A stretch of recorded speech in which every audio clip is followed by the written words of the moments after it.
Hello guys, welcome to our YouTube channel study with M. आज मैं आप सभी के लिए काफ़ी इंपॉर्टेंट वीडियो लेके आई हूँ। तो देखिए, आपके आगामी उत्तराखंड के सभी एग्ज़ाम के रिगार्डिंग आप सभी को स्टडी विद एम के द्वारा हिंदी की क्लास प्रोवाइड कराई जा रही है। ये क्लास डेली शाम 5 बजे आप सभी को प्रोवाइड की जाती है, जो कि आपके आगामी उत्तराखंड पुलिस, पटवारी, लेखपाल, फॉरेस्ट गार्ड व अन्य एक दिवसीय सभी परीक्षाओं हेतु काफ़ी महत्वपूर्ण रहने वाली है। तो आप सभी लोग हमारी इस क्लास में स्टार्टिंग से लेकर एंड तक बने रहें।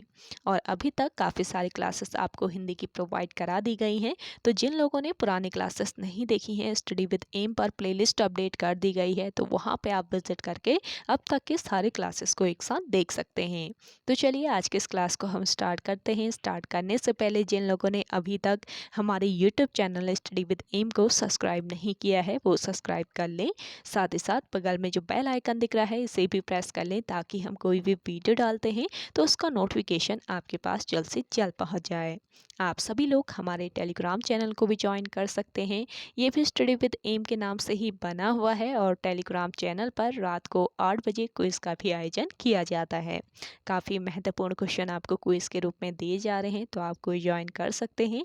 तो चलिए, आज के इस सीरीज़ को हम स्टार्ट करते हैं। इस सीरीज़ का पहला क्वेश्चन है, आ के बाद छोटी बड़ी हो तो दोनों मिलकर ए बनाते हैं, इस परिवर्तन को कहते हैं। तो देखिए, आ के बाद छोटी बड़ी हो तो दोनों मिलकर क्या बनाते हैं, ए बनाते हैं। और इस परिवर्तन को क्या कहते हैं? इस परिवर्तन को कहा जाता है गुण संधि। ऑप्शन ए यहाँ पे आपका राइट आंसर हो जाएगा। देखिए, यदि अ और आ के बाद छोटी ई या फिर बड़ी ई, छोटा ऊ या बड़ा ऊ और री स्वर आए, ये ध्यान रखना है आपको। यदि अ और आ के बाद छोटी ई या बड़ी ई, छोटा ऊ या बड़ा ऊ और री स्वर आए, तो दोनों के मिलने से क्रमशः क्या हो जाते हैं? ए, ओ और अर हो जाते हैं। ये ध्यान रखना है, ए, ओ और अर हो जाते हैं। ये नियम होता है गुण संधि का। यदि अ और आ के बाद छोटी या बड़ी, छोटा ऊ या बड़ा ऊ और री स्वर आए, तो दोनों के मिलने से क्रमशः ए, ओ और अर हो जाते हैं। अतः अ, ए एवं ओ वर्णों को क्या कहा जाता है? गुण वर्ण कहा जाता है। तो कौन कौन से गुण वर्ण होते हैं, ये भी आपको पता रहना चाहिए। तो क्या हो रहा है यहाँ पे गुण संधि में? एक तो ए बन रहा है आपका, दूसरा ओ बन रहा है और तीसरा अर बन रहा है। तो यहाँ पे आपको क्वेश्चन में अ आ के बाद ई आने पर ए बनता है, ये बना बता दिया आपको। इसके अलावा देखिए, यदि अ और छोटी ई आता है, तो इन दोनों के मिलने से क्या बनता है? इन दोनों के मिलने से भी बनता है ए। और देखिए, अ और बड़ी ई के मिलने से क्या बनेगा? इसके मिलने से भी ए ही बनेगा। और आ और बड़ी ई के मिलने से भी क्या बनेगा? ए ही बनेगा। ऐसे ही हम अ और छोटा ऊ की बात करें, तो अ और छोटा ऊ मिलकर क्या बनाएंगे? ये बनाएंगे ओ। अ और छोटा ऊ मिलकर क्या बनाएंगे? ओ। ऐसे ही अ और बड़ा ऊ, इनके मिलने से बन जाएगा आपका ओ। आ और छोटा ऊ के मिलने से भी आपका ओ ही बनेगा। और देखिए, आ और बड़ा ऊ के मिलने से भी आपका ओ ही बनेगा। तो ये ध्यान रखेंगे। जबकि आ और री आपके मिलते हैं, तो इन दोनों के मिलने से क्या बन जाएगा? अर बन जाएगा। तो जहाँ पर क्या बनते हैं, देखिए, यदि अ आ के बाद छोटी या बड़ी, छोटा ऊ या बड़ा ऊ और री स्वर आए, तो दोनों के मिलने से क्या बन जा रहे हैं? ए, ओ और अर हो जाते हैं। तो ए, ओ और अर जहाँ पे हो जाते हैं, वहाँ पर हो जाएगा आपका गुण संधि। ये ध्यान रखेंगे गुण संधि कैसे होगी। अगला क्वेश्चन देखेंगे, शुद्ध वर्तनी का चयन कीजिए। तो इसमें से शुद्ध वर्तनी का चयन कर लेना है। और वर्तनी क्या होती है, मैं आपको बता दूं। किसी भी भाषा में शब्दों की ध्वनियों को जिस क्रम में, जिस रूप में उच्चारित किया जाता है, यानी कि जिस क्रम में, जिस रूप में उसे उच्चारित किया जाता है, उसका प्रोनाउंसिएशन किया जाता है, उसी क्रम और उसी रूप से लेखन की रीति को क्या कहते हैं, वर्तनी कहते हैं। जिस तरीके से उसका क्या कर दिया जाता है, उच्चारण किया जाता है, उसी रूप में उसे लेखन की जो रीति होती है उसी को ही क्या कहा जाता है, वर्तनी कहा जाता है। तो देखिए यहाँ पे शुद्ध वर्तनी कौन सी हो जाएगी आपकी, यहाँ पे हो जाएगी अधःपतन, यानी कि ऑप्शन बी यहाँ पे आपका राइट आंसर है। जिस तरीके से इसका प्रोनाउंसिएशन किया जाएगा उसी प्रकार इसको लिखा जाएगा, यही वर्तनी का रूल होता है, ये आपको याद रखना है। अगला क्वेश्चन देखेंगे, ईश्वर तुम्हें सफलता दे किस प्रकार का वाक्य है। मोस्ट इंपॉर्टेंट क्वेश्चन, आप इसको ध्यान से समझिएगा आप सभी लोग। तो देखिए, ईश्वर तुम्हें सफलता दे, ये वाक्य है इच्छावाचक वाक्य। अब इच्छावाचक वाक्य में क्या होता है आपको पता होगा, तभी आप करेक्ट कर पाएंगे। तो देखिए, जिन वाक्यों में इच्छा, इसके अलावा शुभ कामना और आशीर्वाद का भाव हो, जिन वाक्यों में इच्छा, शुभकामना और आशीर्वाद की भावना हो, का भाव हो, और जैसे कि देखिए, ईश्वर तुम्हें सफलता दे, तो यहाँ पे शुभकामना का भाव है, तो यहाँ पे आपका हो जाएगा इच्छावाचक वाक्य। तो आपको याद रखना है, जिन वाक्यों में इच्छा, शुभकामना, आशीर्वाद का भाव हो, तो वहाँ पे आपका हो जाएगा इच्छावाचक वाक्य। जैसे कि ईश्वर तुम्हें सफलता दे, इसमें शुभकामना का भाव है। देखिए, इसके अलावा देखिए, तुम सबका कल्याण है, भगवान तुम्हारे साथ है, तो ये भी क्या है, ये भी आशीर्वाद है, तो इसमें आशीर्वाद दिया जा रहा है, तो इच्छावाचक ये वाक्य हो जाएगा। ऐसे ही ईश्वर तुम्हें सफलता दे, तो जिसमें शुभ कामना, इच्छा और आशीर्वाद का भाव हो, वहाँ पर आपका इच्छावाचक वाक्य हो जाएगा। इसको आप ध्यान रखेंगे तो करेक्ट कर सकते हैं। अगला क्वेश्चन देखेंगे, कारण के अभाव से कार्य की उत्पत्ति का वर्णन किस अलंकार का लक्षण है। ये भी आपका मोस्ट इंपॉर्टेंट क्वेश्चन है। तो देखिए, कारण के अभाव से कार्य की उत्पत्ति का जो वर्णन है, ये किस अलंकार का लक्षण हो जाएगा, ये हो जाएगा विभावना अलंकार का लक्षण। ऑप्शन ए यहाँ पे आपका राइट आंसर है। कारण के अभाव से कार्य की उत्पत्ति का वर्णन विभावना अलंकार का ये लक्षण है। और विभावना अलंकार जो है, ये किसका पाठ है, ये भी पूछा जा सकता है, किसका ये भेद है, तो ये अर्था अलंकार का भेद होता है। विभावना अलंकार अर्थालंकार का भेद होता है। अगला क्वेश्चन देखेंगे, अरविंद का पर्यायवाची शब्द है। तो देखिए, अरविंद के पर्यायवाची शब्द कौन कौन से होते हैं, कमल, पदम, सरोज, उत्पल, इंदिवर, नलिन, इसके अलावा कोकनद, ये सभी आपके अरविंद के पर्यायवाची होते हैं, तो ये आपको ध्यान में रखना है। तो यहाँ पे आपको अरविंद का पर्यायवाची शब्द बताना है, कौन सा हो जाएगा बताएं। यहाँ पे आपका पर्यायवाची शब्द हो जाएगा अरविंद का कमल, यानी कि ऑप्शन सी यहाँ पे आपका राइट आंसर हो जाएगा। कमल को ही क्या कहा जाता है, अरविंद कहा जाता है। अगला क्वेश्चन देखेंगे, सत धन भावना, सत धन भावना से क्या बनता है, सद्भावना बनता है, में कौन सी संधि है। तो देखिए, यहाँ पे बतानी है कौन सी संधि है, तो यहाँ पे हो जाएगी आपकी व्यंजन संधि। ऑप्शन सी यहाँ पे आपका करेक्ट आंसर हो जाएगा। डेली आपको संधि से रिलेट करके एक क्वेश्चन बताती है, तो संधि कैसे सॉल्व करनी है वो आप जरूर ध्यान रखेंगे। तो देखिए, यहाँ पे व्यंजन संधि कैसे है, व्यंजन संधि कहाँ पर होती है, व्यंजन के साथ व्यंजन अथवा स्वर का मेल होने पर जो विकार उत्पन्न होता है उसे कहा जाता है व्यंजन संधि। अब यहाँ पे सत धन भावना, इसका संधि विच्छेद करते हैं, सद्भावना को क्या होता है, सत धन भावना। तो यहाँ पे आपका व्यंजन है आधा तो, और यहाँ पे आपका घोष वर्ण आ रहा है, तो यहाँ पे हो जाएगा आपका सद्भावना।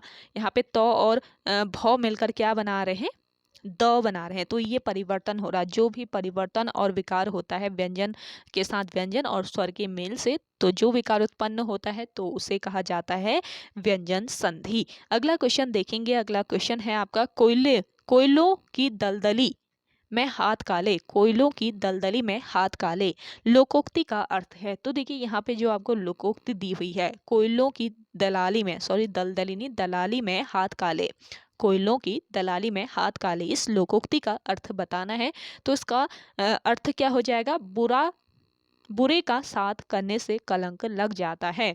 जैसे कि कोयलों की दलाली जो करते हैं उनके हाथ काले होते हैं ना, तो उन वैसे ही यहाँ पे बताना है कि बुरे का साथ अगर दिया जाए तो उसको भी, जो साथ देगा उसको भी क्या लग जाएगा, कलंक लग जाएगा। तो इसका राइट आंसर हो जाएगा ऑप्शन सी।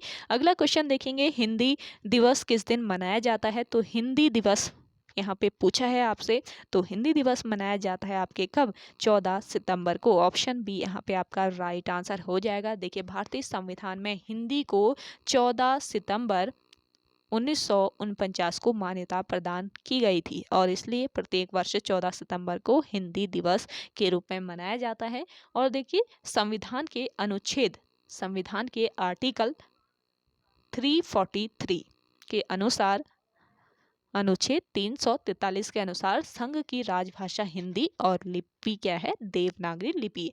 और देखिए, एक पॉइंट और याद रखें, संविधान के अनुच्छेद 344, जो आर्टिकल 344 है, उसमें क्या उल्लेख किया गया है? तो संविधान के आर्टिकल 344 में राजभाषा संबंधी आयोग और संसद की समिति का उल्लेख किया गया है। संसद की समिति का उल्लेख किया गया है। और अनुच्छेद आर्टिकल 344(1) के अनुसार, ये ध्यान रखेंगे, 344(1) में क्या दिया हुआ है? अनुच्छेद 344(1) के अनुसार राष्ट्रपति ने 7 जून 1955 को राजभाषा आयोग का गठन कर आदेश जारी किया था, गठन का आदेश जारी किया था। तो ये ध्यान रखेंगे, अनुच्छेद 344(1) के अनुसार राष्ट्रपति ने 7 जून 1955 को राजभाषा आयोग के गठन का आदेश जारी किया था। तो आपसे पूछा जा सकता है कि राष्ट्रपति के अनुसार राजभाषा आयोग के गठन का आदेश कब जारी किया गया? तो आपको याद रखना है 7 जून 1955। और देखिए, राजभाषा आयोग के प्रथम अध्यक्ष पूछे जा सकते हैं, तो बाल गंगाधर खरे। बाल गंगाधर खरे जो थे, ये राजभाषा आयोग के क्या थे? प्रथम अध्यक्ष थे। अगला क्वेश्चन देखें, अगला क्वेश्चन है आपका, मूर्धाय या फिर मूर्धन्य ध्वनियां हैं। तो देखिए, मूर्धाय या फिर मूर्धन्य ध्वनियां कौन कौन सी हैं? ट, ठ, ड और ढ, ये सभी आपकी मूर्धाएं या फिर मूर्धन्य ध्वनियां हैं। अगला क्वेश्चन देखेंगे, संविधान के अनुच्छेद 351 में किस विषय का वर्णन है? तो देखिए, संविधान के अनुच्छेद 351 में बताना है किस विषय का वर्णन किया गया है। मोस्ट इंपॉर्टेंट ये क्वेश्चन है। तो देखिए, यहाँ पे करेक्ट आंसर हो जाएगा हिंदी के विकास के लिए निर्देश। हिंदी के विकास के लिए निर्देश किस अनुच्छेद में दिए गए हैं? संविधान के, भारतीय संविधान के 351 में। और उच्चतम न्यायालय की भाषा से संबंधित उल्लेख किसमें किया गया है? ये भी याद रखना है आपको, ये किया गया है आर्टिकल 348 में, 348, अनुच्छेद 348 में। ये भी आपका महत्वपूर्ण पॉइंट है, इनको ध्यान रखेंगे। अगला क्वेश्चन देखेंगे। आप सभी को आज का ये सेशन पसंद आ रहा है तो जल्दी से आप सभी लोग लाइक कर लें। जिन लोगों ने अभी भी हमारे YouTube channel study with M को सब्सक्राइब नहीं किया है वो सब्सक्राइब कर लीजिए, क्योंकि काफ़ी महत्वपूर्ण क्लासेस आपको डेली यहाँ पे प्रोवाइड की जाती है। सुबह 10 बजे वाली क्लास, जिसमें 50 क्वेश्चन आपको इंपॉर्टेंट दिए जा रहे हैं। साथ ही साथ आपको देखिए, रात को 8 बजे प्रैक्टिस सेट दिया जाता है। एक दिन आपको previous year question paper solve कराया जाता है। आज आपको प्रैक्टिस सेट की बारी है, तो प्रैक्टिस सेट आपको मिलेगा रात को 8 बजे, उसके लिए तैयार रहिए। और हिंदी की क्लास तो डेली आ रही है आपके शाम 5 बजे। तो अगला क्वेश्चन है आपका, निम्नलिखित में से शुद्ध रूप का चयन करेंगे। वाक्य के शुद्ध रूप का चयन करना है यहाँ पे देखिए। और सेशन जल्दी से शेयर कर दीजिए जिन लोगों ने इस सेशन को अभी भी शेयर नहीं किया है। तो देखिए, वाक्य के शुद्ध रूप का चयन करना है। रोटी बच्चे को पकाकर खिलाओ, बच्चे को रोटी पकाकर खिलाओ, बच्चे को पकाकर रोटी खिलाओ, पकाकर रोटी बच्चे को खिलाओ। तो यहाँ पे शुद्ध वाक्य कौन सा हो जाएगा? बच्चे को रोटी पकाकर खिलाओ। ऑप्शन बी यहाँ पे आपका राइट आंसर है। अगला क्वेश्चन देखेंगे, नीचे दी गई काव्य पंक्तियों के रचयिता हैं। तो देखिए, यहाँ पे काव्य पंक्तियाँ दी हुई है। राम तुम मानव हो, ईश्वर नहीं हो क्या, विश्व में रमे हुए सब कहीं नहीं हो क्या।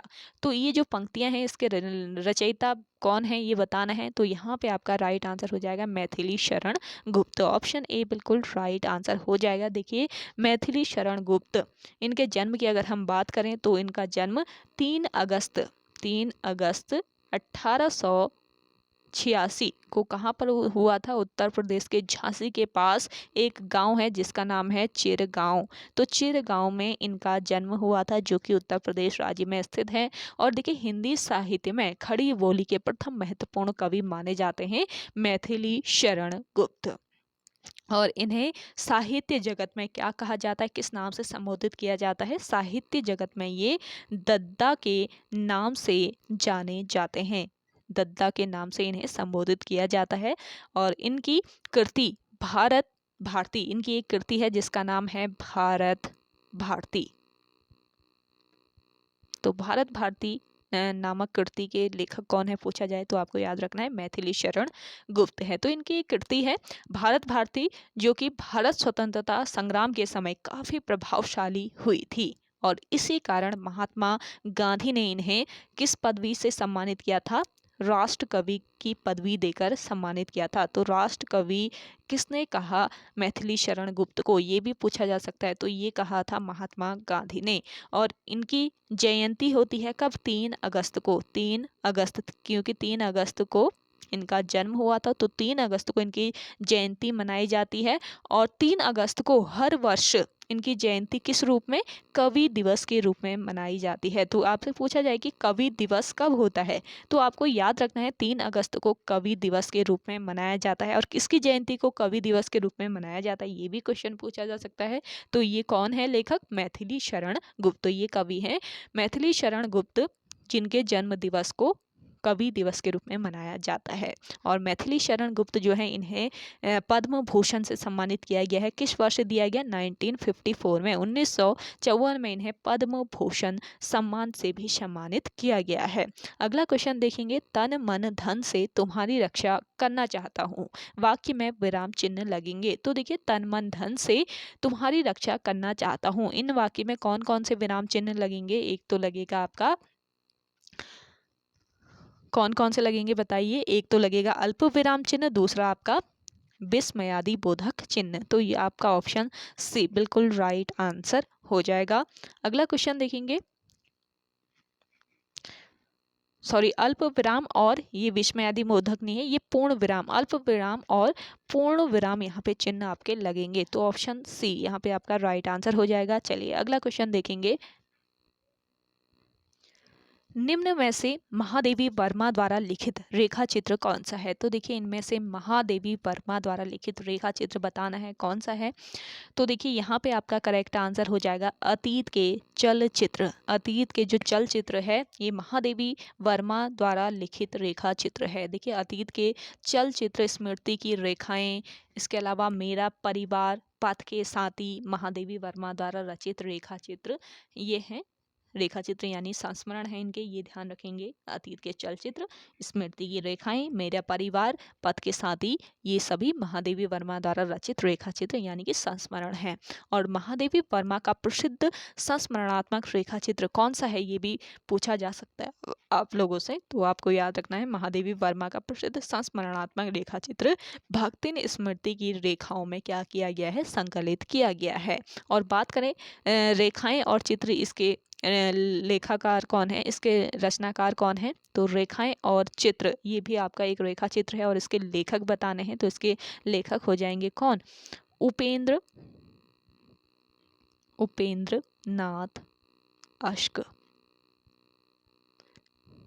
रेखाएं और चित्र, इसके लेखक हैं उपेंद्र नाथ अश्क। और रेखाएं बोल उठी, इसकी बात करें तो रेखाएं बोल उठी, ये इसके लेखक हैं देवेंद्र सत्यार्थी।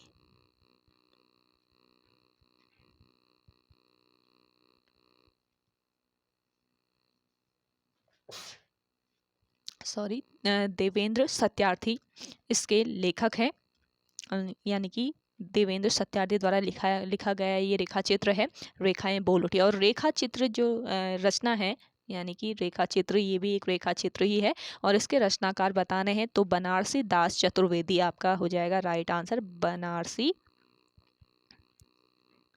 दास चतुर्वेदी।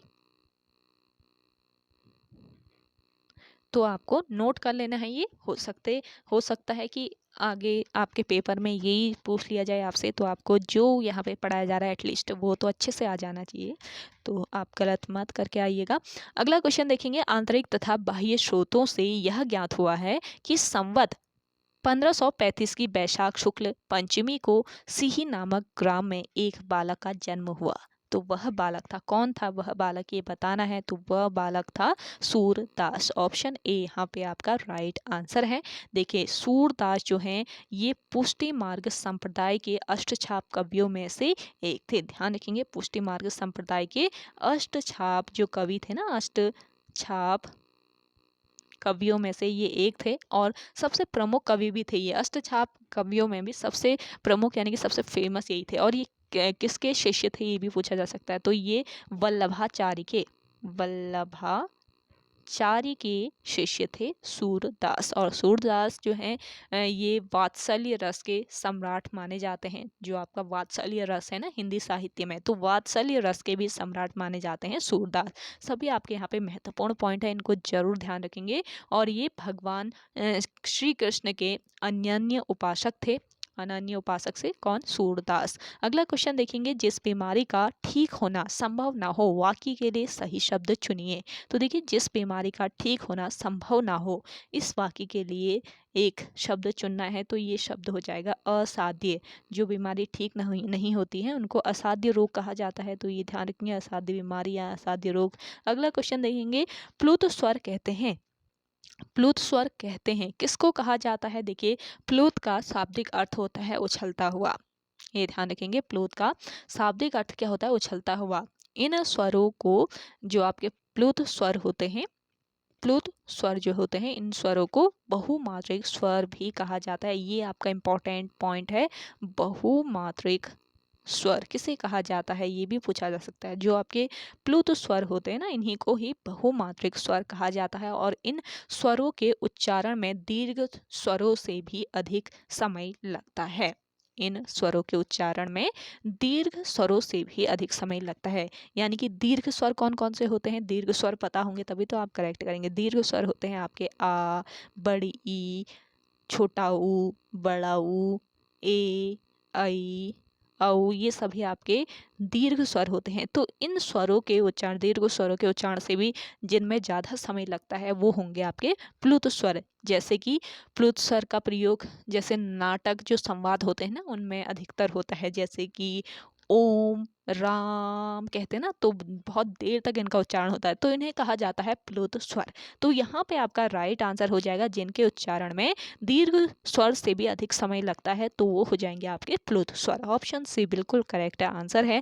अगला क्वेश्चन देखेंगे। आई होप आप सभी को आज की ये क्लास काफ़ी पसंद आ रही होगी। तो जिन लोगों को क्लास पसंद आ रही है जल्दी से लाइक कर लीजिए, क्योंकि देखिए इतनी मेहनत से आप सभी लोगों के लिए क्लास लेके आती हूँ तो लाइक तो बनता है। साथ ही साथ चैनल सब्सक्राइब नहीं है तो कर लीजिए इसको भी, और शेयर तो आप ज़रूर कीजिएगा क्योंकि ज़्यादा से ज़्यादा लोगों तक ये क्लास पहुँचनी चाहिए। अगला क्वेश्चन देखेंगे,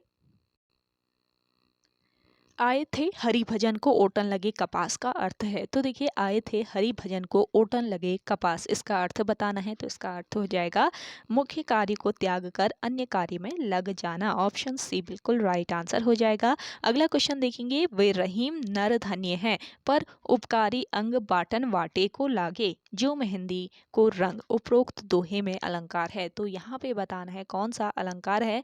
तो इन दोहे में, इस दोहे में हो जाएगा आपका उदाहरण अलंकार, यानी कि ऑप्शन डी यहाँ पे आपका राइट आंसर हो जाएगा। तो देखिए उदाहरण अलंकार कहाँ पे को होता है ये भी आपको पता रहना चाहिए। तो देखिए ध्यान से सुनिएगा, जहाँ किसी बात को ज्यों, जैसे, इव आदि वाचक शब्दों से समानता दिखाई जाती है। जहाँ किसी बात को ज्यों, जैसे, इव आदि वाचक शब्दों से समानता दिखाई जाती है वहाँ पर आपका क्या होता है, उदाहरण अलंकार होता है। अब देखिए यहाँ पर क्या आया है, यहाँ पे ज्यों आया हुआ है। आपको मैंने बताया ना कि जहाँ पर किसी बात को ज्यों, जैसे, इव आदि वाचक शब्दों से क्या दिखाई जाती है, समानता दिखाई जाती है, वहाँ पर आपका होता है उदाहरण अलंकार। यहाँ पे आपका किसका यूज़ किया गया है, ज्यों का प्रयोग किया गया है। तो यहाँ पे हो जाएगा आपका उदाहरण अलंकार। तो उदाहरण अलंकार आप ध्यान से देख लीजिए इसको, तो अगली बार आएगा तो आप बिल्कुल करेक्ट कर सकते हैं इसको। चलिए अगला क्वेश्चन देखेंगे, प्रमुख मात्रिक छंद है। तो देखिए मात्रिक छंद क्या होते हैं, बताएं मात्रिक छंद क्या होते हैं, कमेंट करके बताएं कौन कौन से हो जाएंगे इनमें से मात्रिक छंद।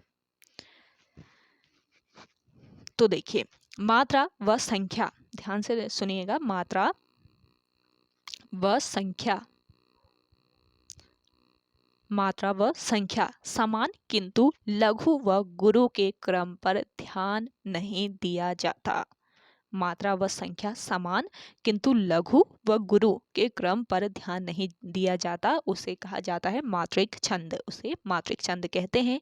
जैसे कि इसमें से कौन कौन से हो जाएंगे, अहीर, चौपाई, बरवे, ये सभी मात्रिक छंद के उदाहरण हैं। तो इनमें से मात्रा और संख्या तो समान होते हैं, लेकिन लघु व गुरु कितने होंगे उस पर ध्यान नहीं दिया जाता है, तो उसे मात्रिक छंद कहा जाता है।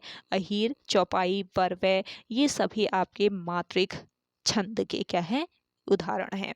तो ये आपको याद रखना है।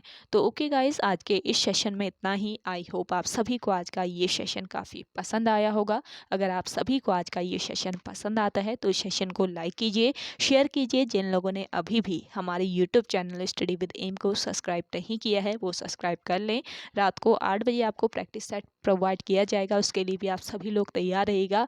आज का प्रैक्टिस सेट काफ़ी महत्वपूर्ण है और काफ़ी इंपॉर्टेंट फैक्ट भी आपको बताए जाएंगे, तो उसके लिए भी आप 8 बजे वाली क्लास ज़रूर देखें। और उससे पहले क्विज कराई जाएगी टेलीग्राम ग्रुप पे, तो क्विज ज्वाइन कर सकते हैं आप सभी लोग। तो चलिए मिलते हैं एक नेक्स्ट इंटरेस्टिंग वीडियोस के साथ, तब तक के लिए धन्यवाद।